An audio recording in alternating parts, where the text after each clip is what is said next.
Hey guys, to help run the forums, host the website, and travel, we've introduced a universal service fee for in-depth coverage, including this video. My goal is to be unbiased and transparent. It's a privilege to serve you. This is not an endorsement. Let's get into it. Hey guys, we're checking out a new one from IZIP today. This is the E3 Edge. It's a hardtail light mountain bike. It's got an SR Suntour XCT30 semi-adjustable suspension fork. It just has preload adjust. You want to adjust those in tandem. That's for if you maybe weigh a little bit more or you feel like it's kind of bouncy and it's just giving you more travel than you want. I'm about 135 pounds, so I usually leave those pretty loose so I can enjoy that cushy feeling. These CST Patrol tires give you a bit of that feel as well, along with some tread. A little bit more affordable, kind of entry-level parts on this bike. Trying to keep it cheap. It's priced around $19.99, and we can see the 40 to 65 PSI. There's a bit of range there. So again, depending on your body weight and the terrain, higher air pressure is going to give you some efficiency, but it might not feel as comfortable on choppy terrain. I did not see puncture protection rating or anything like that. And given that this is more of a trail bike, it doesn't have reflective sidewalls. I'm calling those things out because I care a lot about safety, and I found that as a person with limited space, so I can only maybe afford one electric bike, I try to choose one that can cover multiple activities. And this is a bike that could totally do that.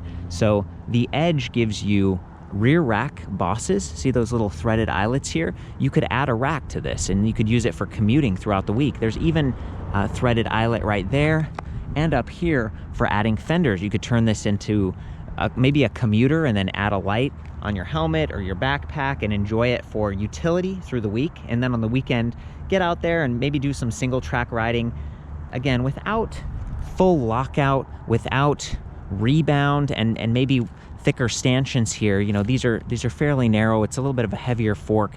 It's more of a lightweight offering, but that's what they have to do to keep it affordable. So, you know, I'm just sort of thinking through this and how you'd want to enjoy it and how it would fit into your life. I really appreciate the mid-drive because it keeps weight low and center on the frame, and it frees up both wheels to offer quick release. Same thing with the battery, fairly low and center on the frame. They do offer a mid-step, that's what I would call that, as well as a high step. And you can see the two different colors, the black with lime accents looks pretty cool over here. I like that they've included a kickstand with these bikes because it's back to that like dual use situation where maybe you are parking it at a bike rack or inside. The higher end mountain bikes, they usually don't have kickstands because they can jitter and create some noise or even flop down if you go off a big jump or something. So to me, those are all signs that this is sort of a lightweight model, but I actually really like that. You can always take it off if you're having an issue, and it's just nice that they've welded that bolt pattern onto the left chainstay there. So you can see the quick release lever over here. You can see these nice mechanical disc brakes, Tektro mechanical, maybe not quite as easy to pull and I guess smooth activating as a hydraulic disc brake would be. And also I find that the rear brake line, you know, it has to go a little bit further. So over time, if it gets kind of gunked up, it can feel a little bit harder to pull, but they do give you 4-finger levers up here, and that's pretty nice. So here's the front disc brake rotor, 160 millimeters. Again, a lot of the higher end mountain bikes might have 180 millimeter or even like 203 millimeters up front because your body weight shifts forward when you stop. It might create a little bit of compression on that suspension fork, and you want to have a little bit more control and power up here. This is just sort of getting the job done. And again, maybe a little bit more adjustable for someone who has a set of Allen keys or something versus hydraulic where you got to maybe go into a shop or have a little bit more experience and skill. These are 27.5 by 2.25 inch tires. We talked about the pressure rating before. I think they do a decent job, and for me 27.5 has been a unique and enjoyable standard. You know, for a long time it was just 26 inch, and then there were the big 29ers, and that sort of lowers your attack angle because it's a wider wheel, and that allows you to span cracks and bumps a little bit more smoothly and just roll over things. So 27.5 is this compromise size, and I like it. It's worked out pretty well for me. If you wanted to add even more comfort than just the suspension fork, you could replace the rigid seat post with a suspension seat post, and that would give you a nice cushion for your back and neck, but you would still get a little bit of hard hits, maybe because it is a hard tail, depending on how big the drops are or what sort of terrain you're going across. I love that they've got bottle cage bosses there on the seat tube, as well as the top tube here if you get the mid-step. I like that the tires are internally routed. Looks like they've got a tapered head tube, which means you could upgrade that suspension fork at a later time. A lot of the nicer forks are tapered, meaning that it goes from 1.1 inches to 1.5 inches. It's not straight. It gives you a little bit more strength, rigidity.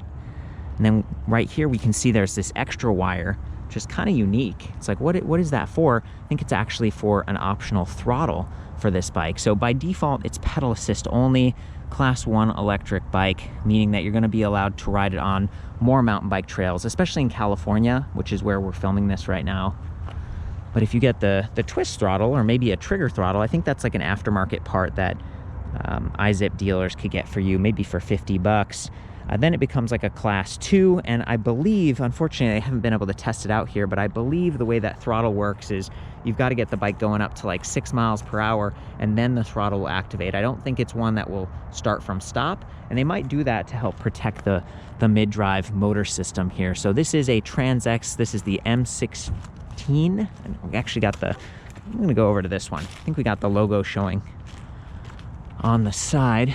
There we go, M16 GTA, 350 to 500 watt output, 60 newton meters of torque. It's a pretty zippy motor, and it uses a standard size chain ring over there, and you can see there's like a guide. See that metal plate? There's 2 of those, and so it sandwiches the chain so it wouldn't drop down quite as easily. Might also protect your pants. I purposely wore shorts today because I knew we were doing a little bit of trail riding and I didn't want to have any issues with snags or anything. This motor, they say it's just measuring like your pedal cadence, but in my experience, it seems to also measure pedal torque. I was pedaling along already up to speed, maybe 6 miles per hour, and just kind of easing off and just moving those cranks, but not really pushing. And I could, I could hear the motor activating a little bit, but then as soon as I actually pushed a little bit more and gave it some force, it kicked on, and in that way, it feels very dynamic and a little bit more natural, a little bit nicer than some of the very basic mid-drive motor system. So I give it a thumbs up. It's not quite as advanced or smooth as something like Brose or Shimano, and Bosch, in my opinion, is one of the real leaders because they've actually got shift detection. This one does not. So when you're changing gears, you might want to ease off a little bit, and that way the derailleur won't take quite as much pressure and you won't be bending the little teeth or maybe dropping that chain. Those are all things to kind of think about as you're riding along if you can. And because this does seem to sense pedal torque, how hard you're pushing, if you just press a little bit more gently when shifting gears, you're going to have better luck and maybe not damage the drivetrain. Neither one of these bikes seems to have a plastic slap guard here on the right chainstay, which is a bummer, and I don't know if that's just because these are demo bikes or something. Many of the other IZIP electric bikes did, and in my opinion, that's a good thing to add. If you buy this bike and you don't see a slap guard, take some box tape, clear box tape, and put it on there. The paint's really nice, and otherwise this chain's going to bounce up and down. See how loose it is? And it can slap around and can start to chip your paint over time.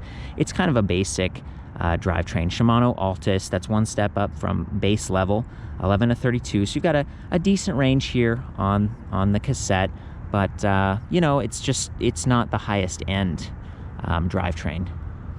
And then they've got trigger shifters up here at the front with this clear window, 8 speeds, got multi-shift on the low gear, and one-way action on the high lever. So, again, a little bit nicer than a thumb shifter that you sometimes see on the very, very entry-level bikes. This is a little bit easier to reach. It gives you a proper hand position. You're just kind of firing through those things. Works out okay. Fairly basic grips, flat rubber, not locking. And then those brake levers, they don't have motor inhibitors or anything. And again, I think that's because this has a somewhat dynamic mid-drive motor system going on. And I do have the key for the battery pack on this one. Thought it'd be fun to take that off. So you just twist it, and then the battery slides out to the left. I feel like there's, you know, a room for improvement. It's nice if it actually slides out to the right, because if you take the kickstand off the bike, usually you want to lay the bike on the non-drivetrain side. So some of the other newer bikes, the battery comes out to the right side. This one comes out to the left. There's the charging port down at the bottom, the plug where it connects to the bike interface, and then a fuse, which is cool. It's going to be like a nice little safety upgrade. It's about 5.5 pounds. I think the motor is about 8 pounds. And this thing is rated at 48 volt, 8.7 amp hours for 417 watt hours. It's not super duper high capacity, but I'm okay with that. You know, getting 48 volts is fairly efficient, and it's going to be a little bit zippier. Gives you a little bit more power. Let's see if I can get this in here. Kind of set it in correctly at the bottom. There we go. Slide it in, and then listen for the click, and it did click. I'm gonna do that one more time. There we go. Yep, okay. We're good, we're secure. Can take that key out. The bike itself is about 52 pounds. We were weighing this earlier and doing some measurements. I do have all those specs back at the site.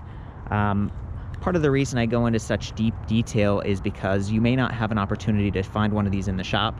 There are shops that carry IZIP, and that's awesome. And they do offer a 2-year comprehensive warranty. It's wonderful to be able to touch something like this, stand over it, and see, you know, which frame style really fits you. And then the sizing, 17 and 19 or 19 and 21 inches. So they got 3 frame sizes, pretty cool.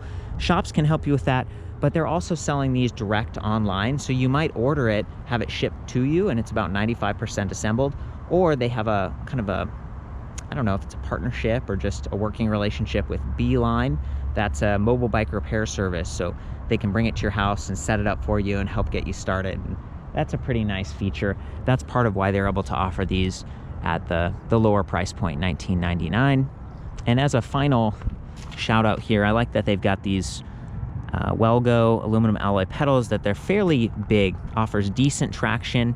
It's not quite as aggressive or lightweight as some of the other pedals I've seen, but it's definitely a step up from plastic or the cage ones that kind of get bent out of shape if the bike tips. So there's a lot to appreciate here. It's done pretty well. I'm gonna go ahead and power this one up.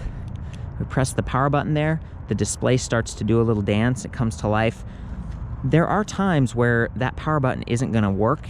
If you haven't used the battery for a while, if you haven't ridden the bike, you might want to press the power button down here, and it does have this little 5-dot readout that gives you some idea of how full the battery pack is. And I do appreciate that you can take this off the bike, you can charge it separately. The charger weighs about 1.8 pounds, and it does have a metal tip. It's actually in my backpack. It's nice to carry that along if maybe you're a commuter and you ride this to work. Take the battery off and keep it away from extreme heat, extreme cold, top it off during the day, hop back on your bike, and maybe run some errands or go for an adventure after work if it's light out. So right now it says 0 on the display. That's because we're not moving, basically 0 miles per hour. And then we've got 5 little ticks for the battery capacity. If we press the power button, it says, okay, you're in assist level 4. This is cycling through. It's kind of a select or mode button. And I can arrow up to 3, 4, down to 1. So there's really like 4 levels of assist, and then 0, which means it's riding just like a bicycle. And if we press it again, it has range. There we go. So I cycled through a little bit further, and now I'm seeing range. So it says 10 miles. If I arrow down to 3, oh, it was, there we go. Now it says 18. If I arrow down to 2, wait for just a second. There we go, 24. So you just have to wait a second, and then the range menu updates. I was getting a little excited. And then there's speed again. If there were lights wired into this, you could hold the down button, and that would activate the lights. Let's see here. And there is a little USB port. Look at that, a mini USB port. I'm not sure exactly how much power that puts out. I think 5 volts, maybe 500 milliamps. So if you were using a phone for GPS or some other portable electronic accessory, you could tie the things together and you know, tap into that battery. It's pretty nice. Go ahead and stow the kickstand on this one and just take it for a little ride so you can see that motor in action.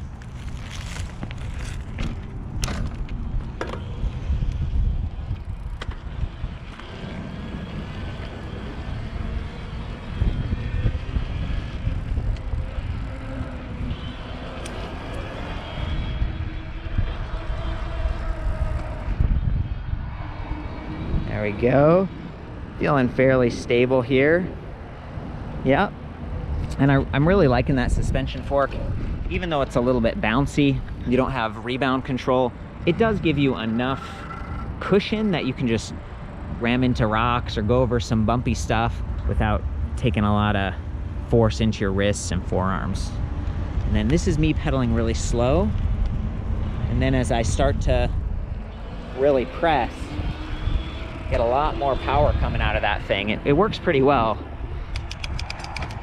Gone through those gears, really start to fly. Okay guys, from here you can see the 42 tooth steel chainring with that nice alloy guide. I really like the way they've done that. You got the chain here, 11 to 32 tooth cassette in the rear, 8 speeds. You know, it's kind of in the middle. Some of the really cheap bikes, they have Shimano tourney. This is Altus, it's one step up, and they have like 12 to 28 tooth. So having that 32 tooth ring, a little bit bigger, it gives you a mechanical advantage for easier climbing, but it's still not quite as big as 36 or 42. There's even like 50, right, for like the really aggressive bikes. So this is just like a light trail bike, kind of cross country, or really just kind of a neighborhood around town platform, but something that's a little bit more fun. So here we go. I'm going to pedal along. I'll be in the highest level of assist. I'm going to press that power button.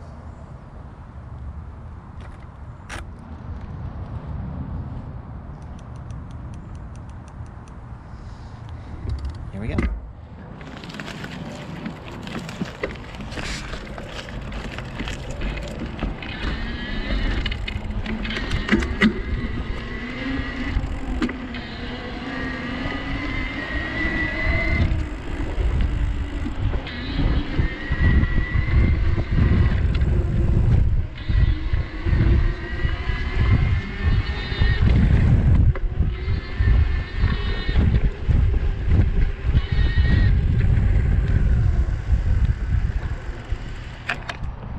Okay, we got up to 20 miles per hour, which is the top assisted speed, and the motor cut out once we hit 20. So it was kind of like pulsing depending on what my speed was. I'm impressed. I mean, it's fairly quiet. It's somewhat dynamic. There was some hard shifts initially, kind of like pop, pop, because there isn't any shift detection. But again, that comes back to how you pedal. This time, I'm going to shift very smoothly by easing off of the pedals a little bit.